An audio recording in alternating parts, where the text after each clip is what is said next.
Alam kong nalulungkot kayo sa mga oras na ito dahil nawalan kayo ng matitirahan. Tatakot pa rin kayo ngayon kasi maraming nasaktan. Alam kong natatakot kayo ngayon dahil marami ang mga namatay. Siguro natatakot na kayo kasi yung hanap buhay ng inyong magulang ay nawala na. Nung pagkatapos ng bagyo, pag natatakot ako, nag-iisip ako ng masasayang alaala. At ako ay naglalaro, nawawala ang lungkot ko.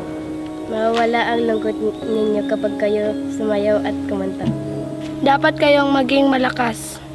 Maging matapang kayo. Makakabangon din kayo. Lagi lang kayong ngumiti. Laging maging alerto. Sana hindi kayo mawala ng pag-asa. Dadating ang araw na hindi kayo mahirapan.